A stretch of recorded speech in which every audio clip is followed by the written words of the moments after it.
সালামু আলাইকুম রহমতুল্লাহ। জুমার বিষয়ে আল্লাহ সুবহানাহু ওয়া তাআলা সূরাতু জুমা আয়াত নাম্বার 9, এখানে আল্লাহ সুবহানাহু ওয়া তাআলা কি কয়, মানলেই হবে জয়, আমাদের থাকবে না কোনো প্রকার ভয়।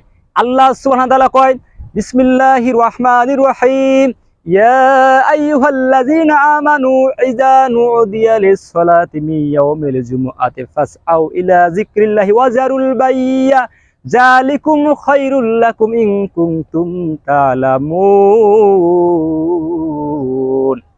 ইয়া আইয়ুহাল্লাযীনা আমানু, হে ঈমানদারগণ, হে তাকওয়া অর্জনকারীগণ, হে পরহেজগারীগণ, ইযা নুদিয়া লিস-সালাতে, যখন জুমার দিনে জুমার আযান দেওয়া হয়, ফাসআউ ইলা যিকরিল্লাহ, তখন তোমরা নামাজে পড়ার জন্য ধাবিত হও, ওয়াজারুল বাইয়া, ব্যবসা বাণিজ্য বন্ধ করো, যালিকুম খায়রুল লাকুম, এটি তোমার জন্য উত্তম, ইন কুনতুম তা'লামুন, যদি তোমরা বোঝো, আর না বুঝলে তো কিছু করার নাই।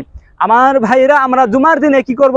আমরা রাসূল কারীম সাল্লাল্লাহু আলাইহি সাল্লাম বলেছেন, যদি কোনো ব্যক্তি জুমার দিনে ভালো কাপড় পরিধান করলো, গোসল করলো, ভালো কাপড় পরিধান করলো, খুররু মাখলো, পায়ে হেঁটে মসজিদে গেল, কারোর সাথে কোনো কথা বললো না, চুপচাপ যত টাকা সময় নামাজ পড়লো, নামাজ পড়বার খুতবা ছিল, খুতবা শুনতেছে, কারো বললো না ভাই চুপ থাকেন, এখানে একটা জিনিস পড়লে ক্ষতি করবেন, অনেকে আমরা বল ভাই চুপ থাকেন না।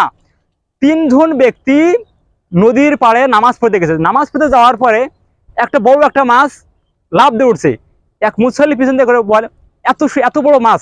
আর একজন বলে ভাই নামাজ পড়ে কথা বলা হয় না। ইমাম সাহেব পিছনে ঘুরে বলে যে এই জন্য আমি কথাই বলি না। তার মানে কি, এখানে 3 জনের কথা বললো। জুমার দিনে কোনো কথা চলবে না, একদম স্টপ থাকতে হবে। জুমার দিনে আমরা এই ভুলটা বেশি করি, কারোর কোনো কথা বলবো না। আমরা পায়ে হেঁটে আসলাম, মসজিদে আসে যত টাকা সময় নামাজ পড়লাম, কারোর ঘাট দিকে সামনে গেলাম না।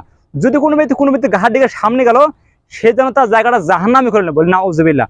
এখানে কথা হলো, যদি কোনো ব্যক্তি পায়ে হেঁটে ভালোভাবে গোসল করলো, ভালো করে পরিধান করলো, মসজিদে এসে যত কাছে নামাজ পড়লো, নামাজ পড়ে চুপচাপ থাকলো, সে খুতবা শুনলো, নামাজ শেষ করলো, কারো বললেন ভাই চুপ থাকেন, কারোর সঙ্গে কোনো কথা বললেন, কারো ঘাট দিকে সামনে গেল না, সেই ব্যক্তির জন্য রাসূল সাল্লাল্লাহু আলাইহি সাল্লাম বলেছেন 1 বছর রাত্রে তাহাজ্জুদ সালাত আদায় করলে হয় যা হয় তাই তার নেকি তার আমলনামায় লেখা হয় প্রতিটি পদক্ষেপে, এবং 1 বছর নফল সিয়াম পালন করলে যা হয় তাই তার আমলনামায় লেখা হয় প্রতিটি পদক্ষেপে। আমরা অবশ্যই এই বিষয়টি গুরুত্বপূর্ণ দিয়ে চলবো ইনশাআল্লাহ। আসসালামু আলাইকুম।